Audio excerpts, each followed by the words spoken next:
Welcome back to the Tech Talks Daily podcast. Got a great guest lined up for you today. She's the CEO of a company called ShelterZoom, and she's the driving force behind Spare Tyre, which is a solution that helps to keep hospitals operational even when their core systems fail or are under attack. And together, we're going to explore the growing reality of EHR downtime, why executives are rethinking preparedness in the face of mounting cyber threats, especially at a time where hospitals seem to be the number one target. And I want to learn more about how uninterrupted access to patient data is starting to look less like a bonus and more like a global standard for safe care. I will also look at everything from financial risk to patient safety and just enjoy a nice conversation that looks at what happens when healthcare moves from reactive recovery to true operational resilience.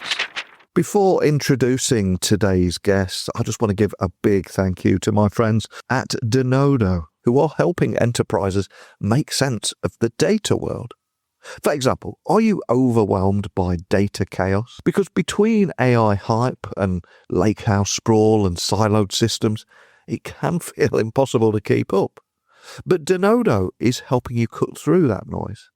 They unify your data across clouds, apps, and sources so you can power trustworthy AI and accelerate lakehouse optimization, delivering data products that scale self-service for every business unit.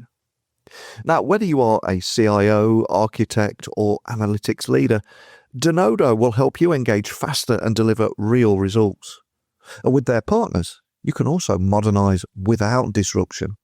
So if you're finally ready to make sense of the data world, visit denodo.com today. But now, let's get today's guest on.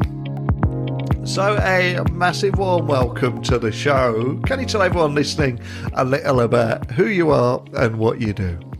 Yeah, my name is Chao Cheng-Shorland. I'm the co-founder and CEO of ShelterZoom, which is a deep tech company and focusing on solving some of the biggest challenges faced by the industry, various industries.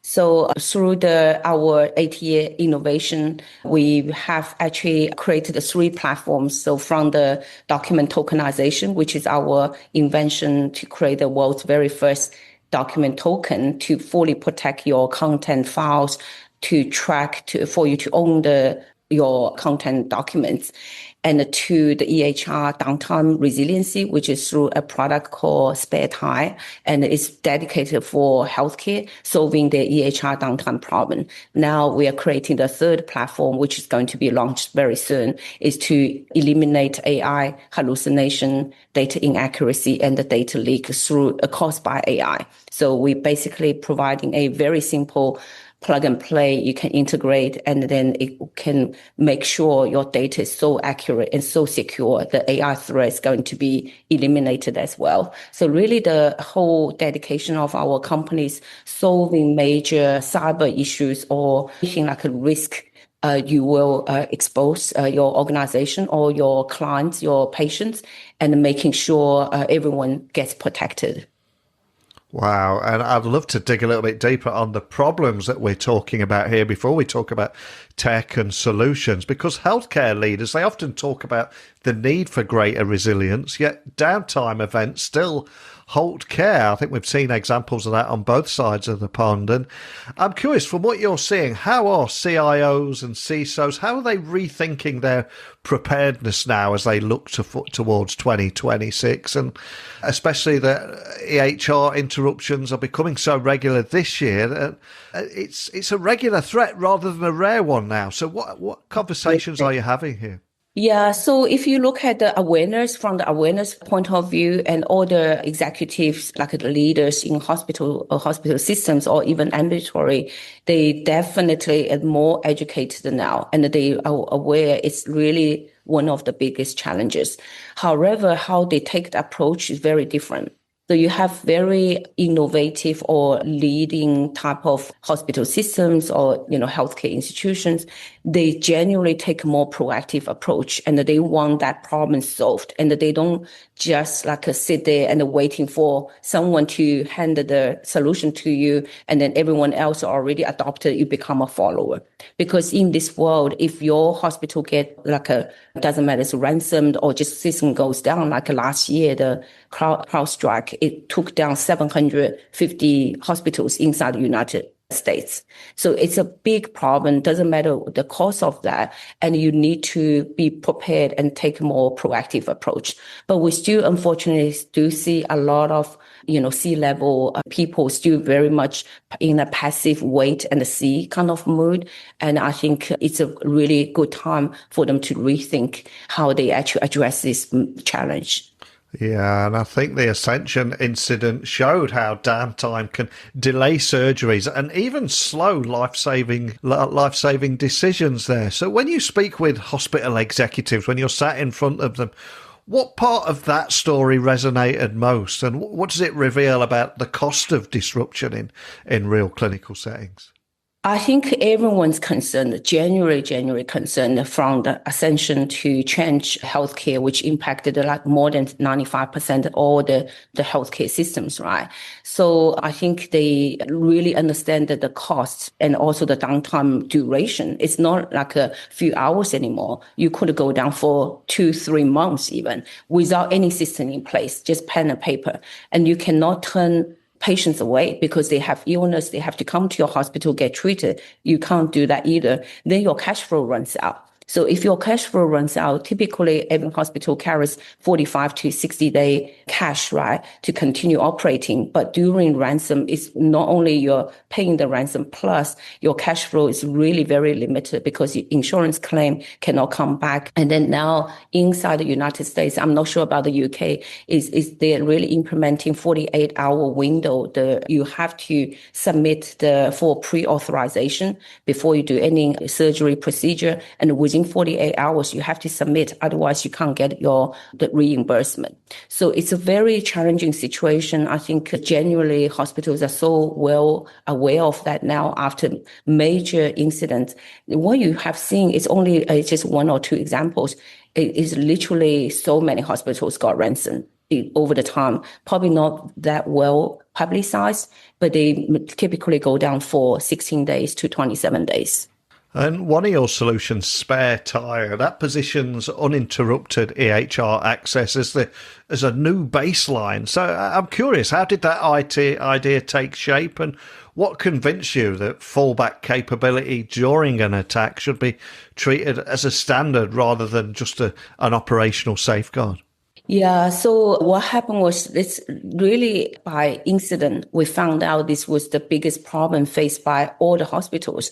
So 2023, when we actually first introduced Document GPS, which is the document protection, tokenization, tracking solution into healthcare, then we met with, I would say, probably over 24 of hospital systems and presenting the solution. And everyone said, oh, this is great. But it's not our highest problem highest priority at the moment because we're facing a lot of cyber attacks and a lot of the EHR downtime and becoming more and more. So I actually was saying, hey, what is EHR downtime? Sorry for my naivety. I didn't even know what that was. So they actually told us, oh, when the electronic health record system goes down and we just go pen and paper. And I was saying, what? You are looking after so many patients. How do you access the documents? How do you do the clinical notes, vital sign, do the transfer, do the medication? Nothing, pen and paper. And then they also immediately told us, because the new young generation of doctors, nurses never trained in their medical school, they all assumed EHR is always available. No one even know how to do the paper charting anymore. So that's the biggest problem now. It's completely not compliant and nothing is electronic. Nothing can be audited. And after system comes back, it takes them 4 times longer to re-enter the data back into their primary EHR system. So we said, no, this can't be true. This can't be real. But we went to so many hospitals and very credible hospitals, all telling us exactly this is what's happening. We went to the industry analysts and logged a call, say, hey, can you please validate? And they said, yeah. And several vendors attempted in the past, but no one pulled this through. So I immediately thought, because they are thinking about IT system, they're thinking about disaster recovery, backup, which take time to restore, and often it's in the same cloud, in the same connected with their corporate system. Of course, it's not going to work because, like that's why you need a spare tire. When your car goes down, you have a spare tire, external spare tire. Quickly put that in. And like your backup generator, when your electricity goes off, you have a separate generator to keep you going.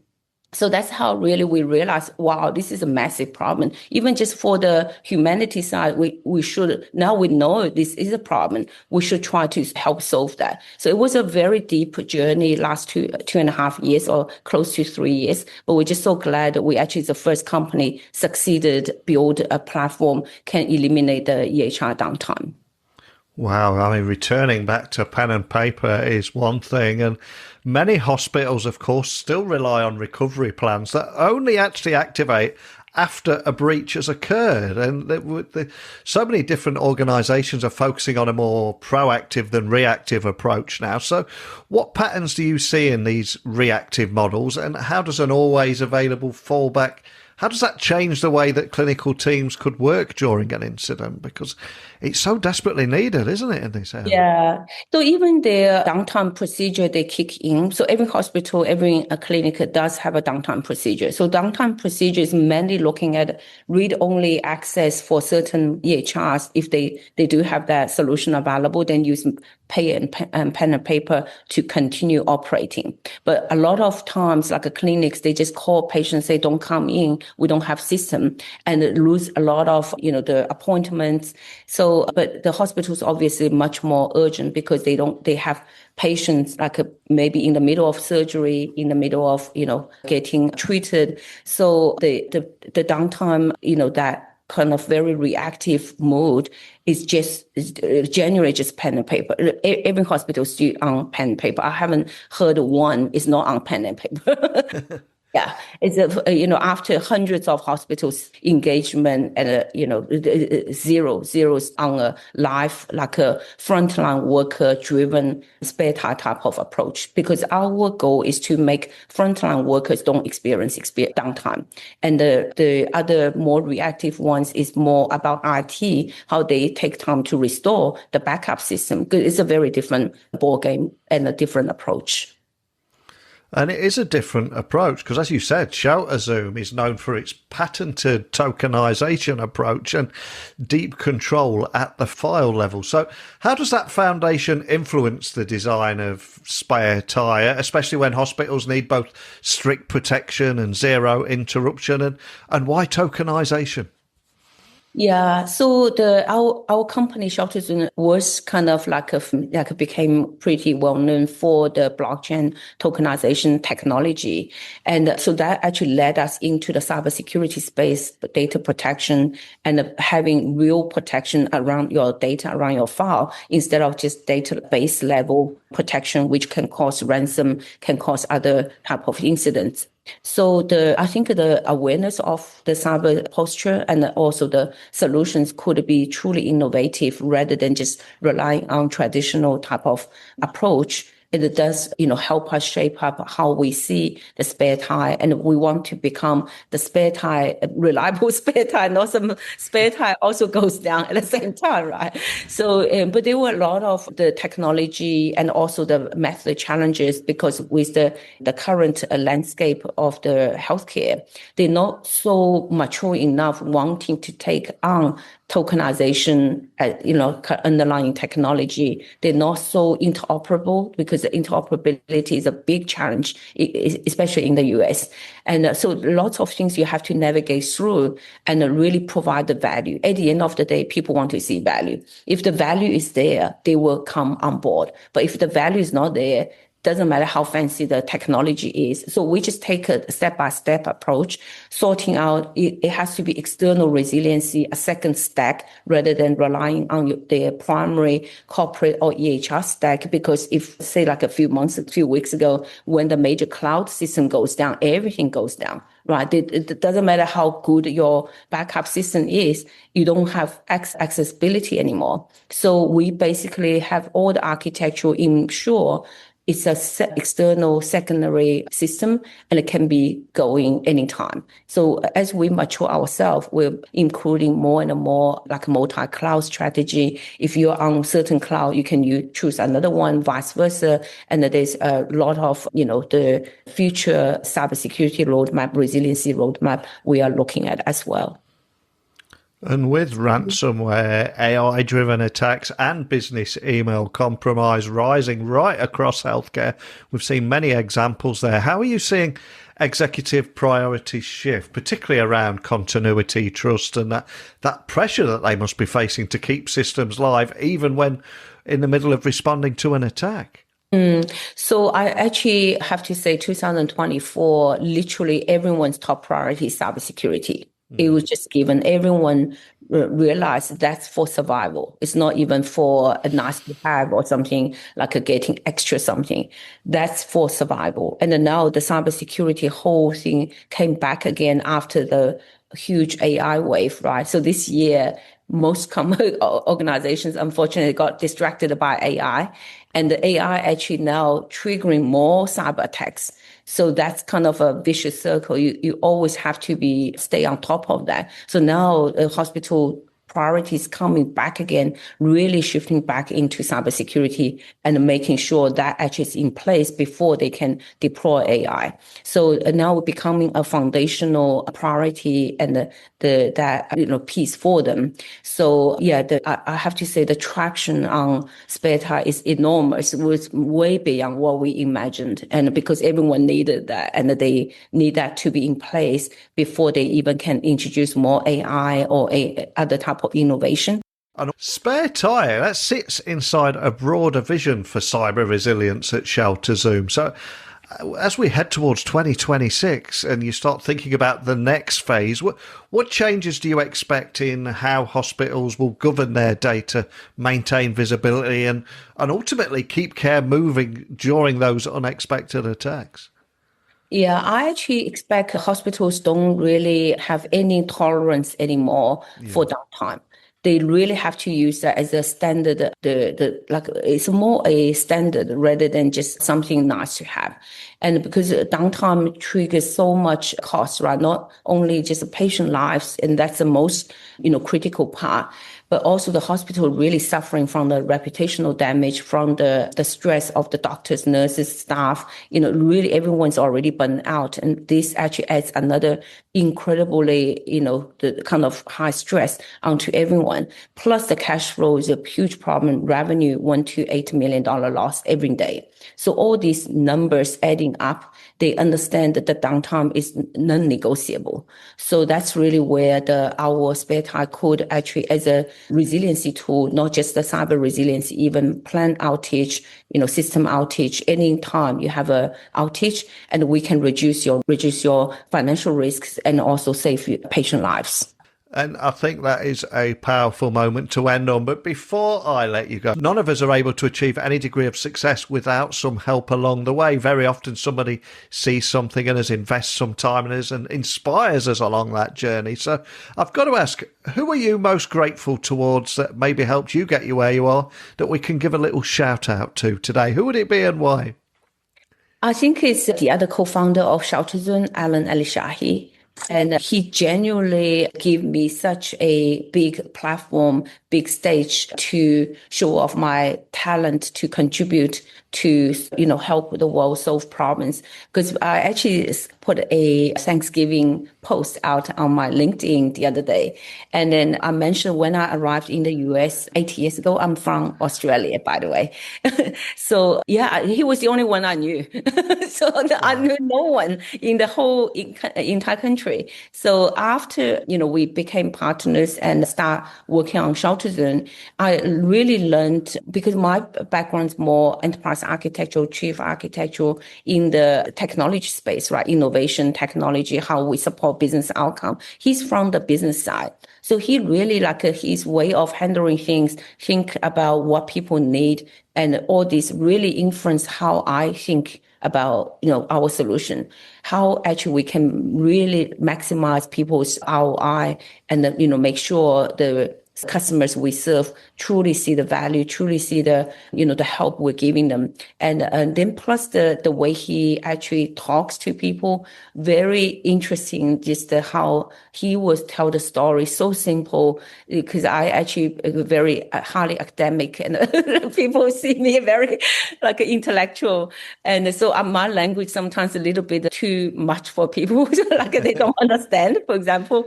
So after I actually really worked with him for a period of time, my language became much more effective as well. So people really understand, oh, wow, you try to address this problem, how simple, how easy, people understand the story. So he came up with this name called Spare Tire, right? And because I always came up with big ideas, so I actually was thinking, I was describing to him this problem I try to solve and how, it's a frontline workers immediately get things going. And he said, oh, you try to build a spare tire. I said, oh my goodness, this is so amazing. So that's wonderful. Yeah, I think everyone, doesn't matter how much success they have, it generally requires a lot of people's support, a lot of people's help. And we learn so much from so many people. And I think, Alan Alishahi is definitely the biggest influencer on my startup journey in the last 8 years. And now we're, still very, very strong as a part, as our partnership grow. And then we try to really help deliver value back to hospitals and other industries. Wow, what an incredible story. And I think that is a beautiful moment to end on today. A quick shout out to Alan. He's probably blissfully unaware on the scale of the impact he's had on you and how grateful you are for that impact as well. And for everybody listening who wants to find out more information about ShelterZoom, Spare Tire, and everything we talked about today, let me know the website, LinkedIn, socials, anything in particular you'd like me to point them to. Where can listeners go? Yeah, they can go to shelterzoom.com, so shelterzoom.com, or sparetire.io. So spare tire is like the car,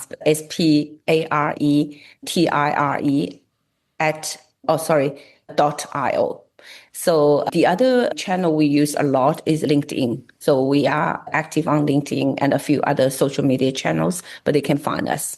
Awesome. Well, I'll add links to everything you mentioned there. And we covered so much in a short amount of time, but I think it's just so important, this topic. And at a time where critical infrastructure, in particular hospitals, are under attack, and it is rising to the top of everybody's agenda. So just thank you so much for the work that you're doing and sharing your story here.